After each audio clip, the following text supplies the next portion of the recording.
this video, I would like to ask you to please like, comment, and subscribe, and hit that bell notification button so you're notified every time I make a new video. Now let's talk about nightmare creatures. It's so hot out here. It's not even October. Why am I doing this? We all have those nightmares. Nightmares where we are being hunted by something. Something otherworldly and horrifying. Something evil. We all are always defenseless, and eventually, we lose and wake up. But what if we could fight these disgusting abominations, these revolting monstrosities, these creatures from the darkest part of our mind, these nightmare creatures? Survival horror was a very common genre in the PS1 and PS2 era.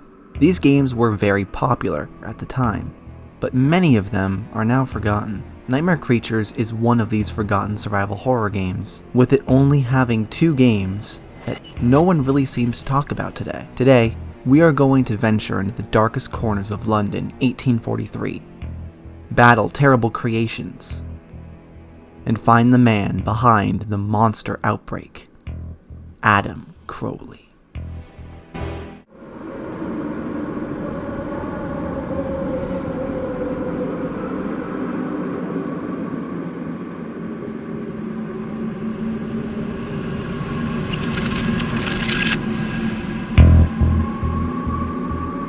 Nightmare Creatures is set in Gothic 1843 London, during the night of the 1843 London fire, and the game's story takes from urban legends surrounding the fire of 1666 and the burning of Parliament in 1843. In 1666, a satanic cult known as the Brotherhood of Hecate was conducting sinister experiments in London so as to take over the city and then the world by creating a new race of humans that is stronger than a vanilla human. Human version 2.0. Under the cover of scientific research and progress in medical science, they were able to experiment on stolen corpses and isolate an extremely viral agent made of a mixture of plague rats, rabies, COVID-19, HIV, cooties, and other strange shit that would probably have the power to change a human into something far more powerful. Or probably just kill them, you know. The Brotherhood's initial nerdy experiments went really poorly, and they accidentally made zombies and shit instead of Captain America. Undaunted by the whole accidentally making The Walking Dead thing, they decided, fuck it, we'll just release the virus to London and turn everyone into monsters we can control. This really good idea might have worked if Ultra Chad Samuel Pepys, an author that joined the Brohood in 1660, presumably because he wanted to write about the crazy shit they were doing for a lot of money. Pepsi, growing increasingly alarmed by the satanic cult's plans to do evil shit, who would have thought, he decided to destroy Hecate and then stop them forever. On the night of Sunday the 2nd September, Pepe set fire to the secret lab of the Brotherhood, resulting in the Great Fire of London 1666. All knowledge of the Brotherhood would have been erased forever if Papyrus hadn't kept a journal all about them. Now, in 1843, a strange plague has swept across London. People infected by it are transformed into hideous monsters and run into the darker depths of London. An odd black tome is mysteriously left on Father Ignatius Blackwell's doorstep, an expert in occult knowledge and Kabbalistic writing. He is able to decipher part of the text and determines that it is the diary of Samuel Pantini Crisis, an entry describing an arcane formula for reversing hair loss and creating horrible monsters alarms Ignatius, leading him to mail the diary to his friend in New Orleans, Dr. Jean F., a world-renowned nerd in immunology. Upon reading this crazy shit, he embarks on a voyage to London with his daughter, Nadia. Once in London, Dr. F contacts Ignatius to relay his discoveries. But before Ignatius is able to reach the hotel, Dr. Farnsworth is brutally murdered. The diary is missing. At the funeral for her father, Nadia is given a note from a strange man in black that reads, If you get long-term payments but you need cash now, call J.G. Wentworth, 877 cash now. 877 cash now. 877 cash now. 877 cash now. It's your money. Use it when you need it. Call J.G. Wentworth, 877 cash now. Call now. An address is written at the bottom of the note. At dusk on October 17th, 1834, Nadia and Ignatius meet in the fading light of his church to set about hunting Adam Crowley, his cult, and the nightmare creatures which now roam the streets and the sheets. The quest has only just begun. And none of this is in the actual game. Instead, it is all in the manual. Which was the style at the time. The actual story you get is Adam makes some monsters to kill some people and you gotta stop him because that's a no-no. You find yourself feeling lost and confused as to what is actually happening and why you're playing as these characters to begin with. The game also has important information in the level transition splash screens that are easy to miss because they're gone so fast. Important info is also heard at the end of levels from Crowley himself, but you can miss that too by saving and continuing too quickly. Really, the lore is great, but the game's plot is told very poorly. But before we follow Nadia and Ignatius on their gameplay adventure, let's talk about their history.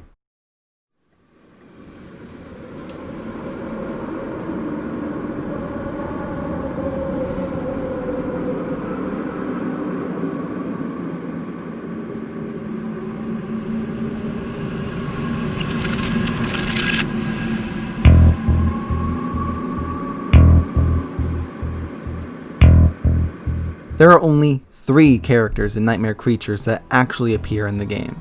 Father Ignatius Blackwell is a man of God. Ignatius travels the world, combating evil. As a result, he is an expert on foreign languages, Kabbalistic writings, occult rituals, and shamanism. He has mastered the lost art of staff fighting, which he has reluctantly used many a time. Nadia F. is a student of the world. She has traveled the world with her father. She is a biologist by training and has become an expert in immunology. She is also a well-trained fencer and acrobat. Adam Crowley was formerly a legitimate scientist. Adam Crowley now masterminds the Brotherhood of Heck. With the discovery of Pepe's diary, Crowley wants to use its formula to create supermen and rule the world. To this end, Crowley enlists businessmen, bankers, doctors, and others to finance and participate in his mad schemes. So far, their experiments have only produced monsters. Belatedly, members of the secret society want to stop Crowley, but they all fear for their lives. The society's secretary, Henry Victor Holy Jail, finally takes action. He steals the diary, leaves it at Ignatius's door, and later gives Nadia a note. Adam Crowley is Dr. F's assassin. Ignatius and Nadia must track Crowley down and stop him, or London becomes a city of nightmare creatures. Again, none of this is actually said in the game, just the manual and external lore sources. Now, let's talk about the Nightmare creatures. so we know what our heroes are up against.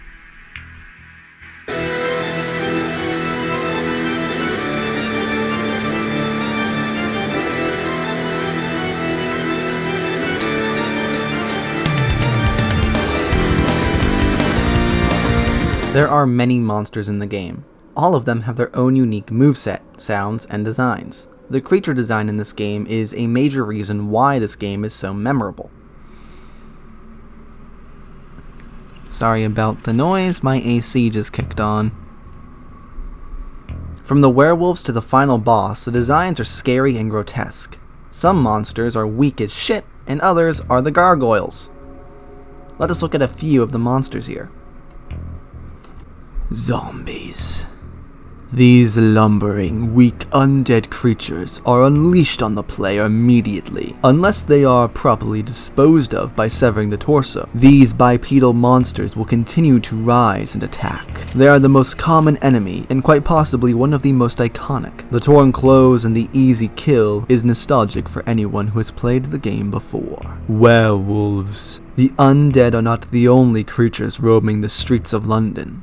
as these poor souls have been infected with lycanthropy. These part human, part wolf hybrids are numerous and are keen on jumping at the player from concealed locations. These things fucking terrified me as a kid. Pepe's monster, the world's ugliest living organism on Earth, named after Samuel's documentations. The Pepe's monster are tall, three-headed, three-armed monsters that can cut through anything. These guys terrified me all throughout level 2 as a kid, and they still fucking terrifying. Holy shit. Sewer Snake Boss. This 5-headed creature rises from the sewer, terrorizing citizens above. The gigantic serpent breathes fire from each mouth. The only way to bring down this beast is by destroying the structures around it. Afterward, it begins to swing its long neck around the room as zombies rise from the sewer. Hardest boss in the game, and definitely a really scary design.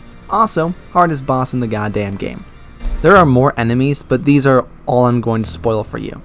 Now let's talk about the combat.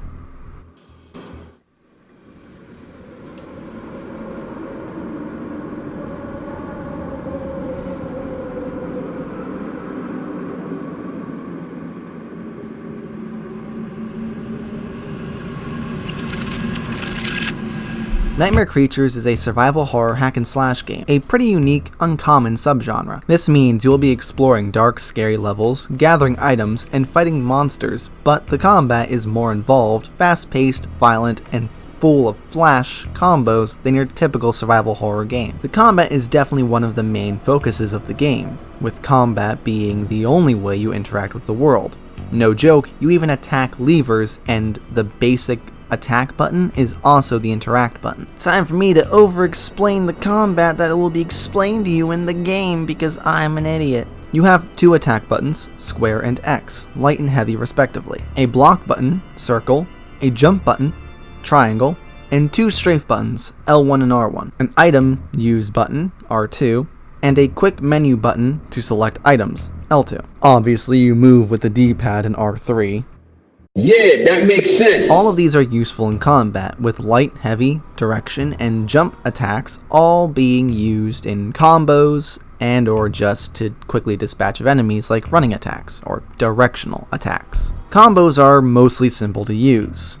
You just hit the required buttons in quick succession to pull off the combo. Some are easy like X, X, X, X, and some are hard or more complicated like forward X, square X, X. The more complicated the combo, the better it is in theory, but sometimes a simple combo is the best way to go to stun lock an enemy, and you'll probably fall into the XXXX meta at some point. But some enemies will force you out of this. Zombies and faceless men need to be dismembered to kill. Demons and harpies can't quite be comboed like other monsters can be. And 3 of the bosses are more puzzle than fight, except for the final boss who can just be comboed to death. The biggest part of the combat, other than the combos, is the dismemberment system. In the game, you can cut off limbs and cut enemies in half. Cutting off arms or legs don't kill enemies, but they do make them defenseless or slower. Decapitation and cutting them in half are an insta-kill. Items like the gun can instantly decapitate enemies at close range and insta-kill some enemies outright. And Berserk makes all attacks sever attacks. Items are important too, especially healing orbs and hearts. Healing orbs heal you. That's what I expected. And hearts are your extra lives. Yeah, that makes sense. The game gives you a lot of items, so you don't really need to worry that much, but early in the game it can be a little bit tight. We should now talk about how the characters play, because they are definitely different.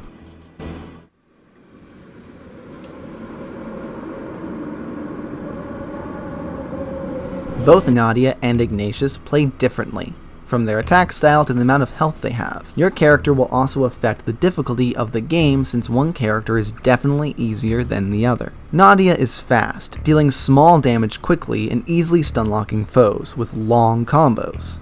Ignatius is a tad bit slower but still really fast. His combos are shorter, but he deals more damage up front. Nadia has less range to her attack, but Ignatius can easily hit multiple foes at once. Both run, dodge, and jump at the exact same speed, and in the exact same way. Nadia and Ignatius use some items differently. The pistol and multi-pistol have different animations for each character. Nadia has a bit less health than Ignatius, making Ignatius more resistant to damage than Nadia. Really, Ignatius is the easier character, but I played as Nadia because I just always play a female character, and I prefer fast swordplay over fast but somewhat slower stick combat. Now, we should talk more about the level design and some of its big issues.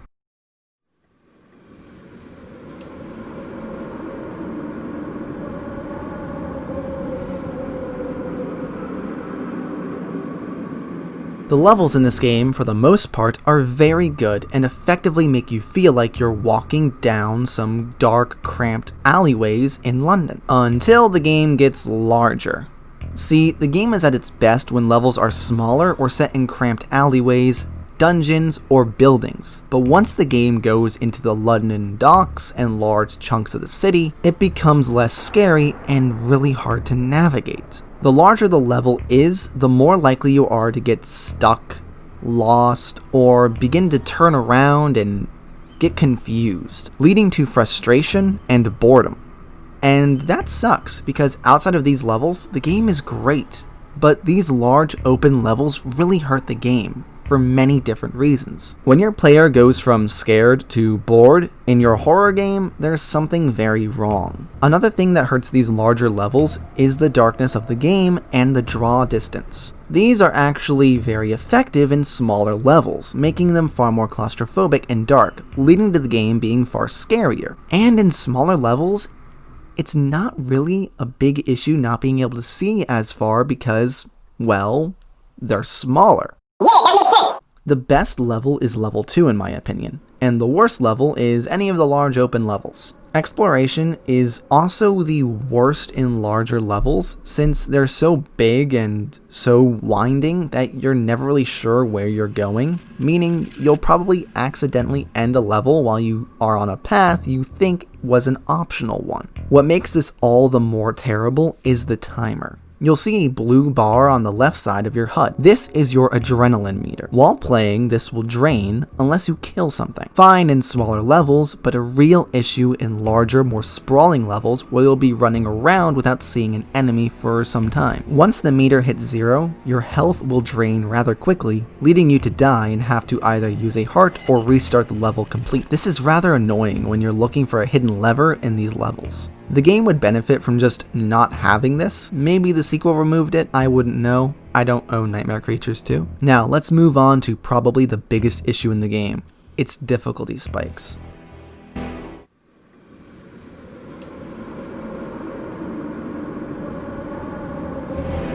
Remember the sewer snake?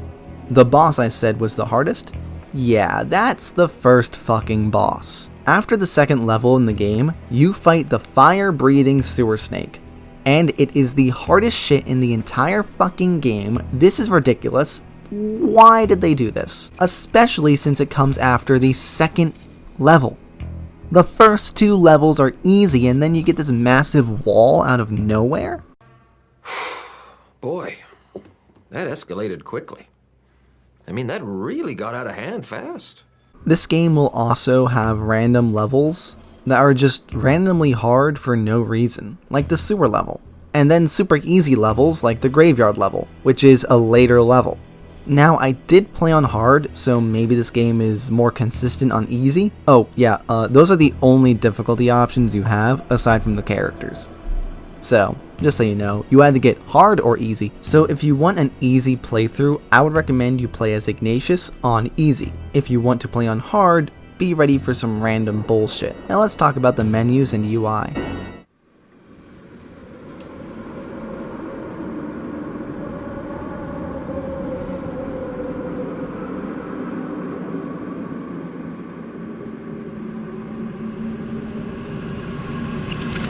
The menus in this game are fine. You have a simple list format with a blood splatter background for the pause and end of level screens. The main menu is pretty much the same. However, the character selection screen is very cool. The password screen is exactly what you think it would look like. Nothing special. The level splash screens are really cool, showing you concept art of the game, but unfortunately, you don't get a good look at them since they're gone so quickly. Finally, the inventory quick wheel is very minimalist and very easy to read. I like it. It doesn't take up much screen space than it needs, and it's very quick and easy to use in a pin. I am kind of disappointed by the lack of creativity with the menus, since they aren't as creative as everything else in the game. Now, let's move on to the music and sound design of the game.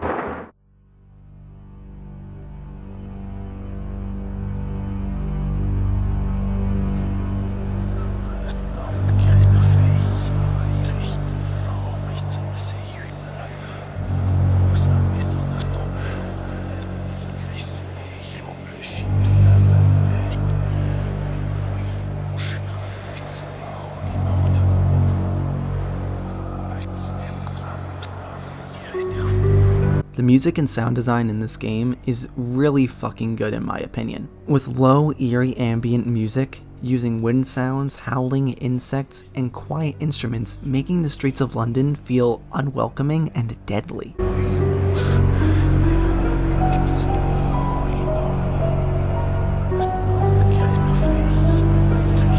Boss music, however, is the polar opposite, being heavy metal music with loud electric guitars, drums, and violins, making the fights feel cinematic and badass.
The monsters in this game make some of the scariest sounds on the PS1, next to Resident Evil and Silent Hill, that is. Zombies groan and cry, werewolves growl and bark, and harpies just fucking scream at you. And these sounds will probably scare you at least once while you play the game.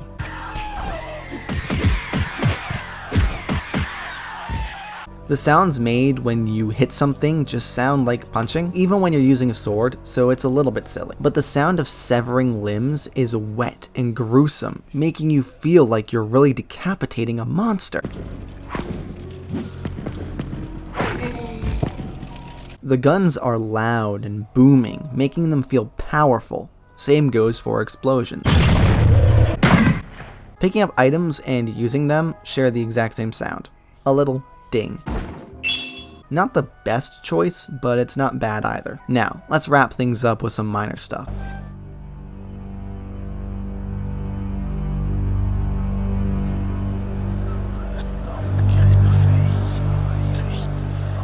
Please excuse the condition of my copy.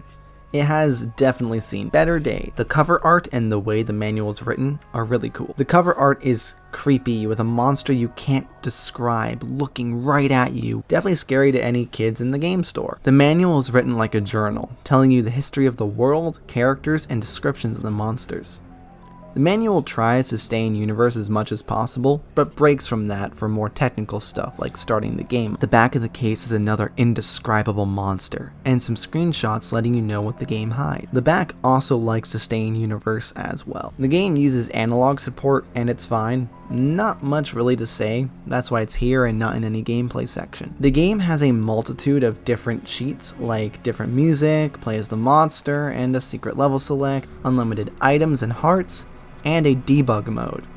I recommend playing around with these since it's pretty fun to do so. The disc is just a black disc with logos all over it, nothing all that incredible. Now for my final thoughts on the game.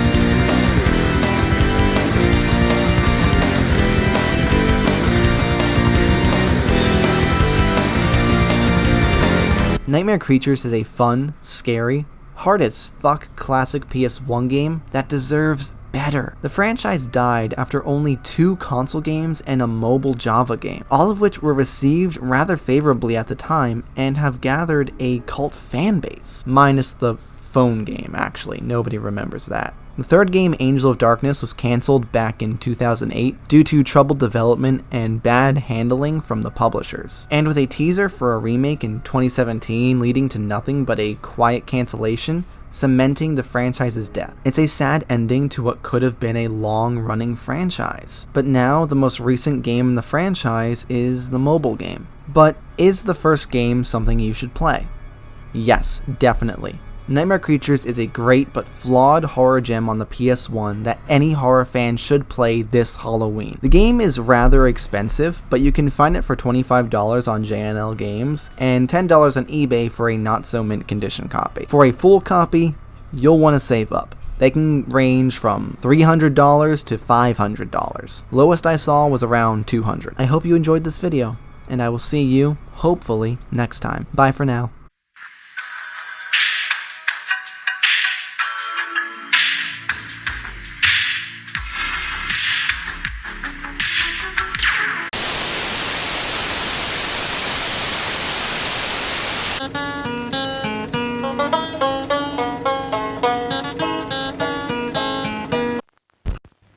Rated X.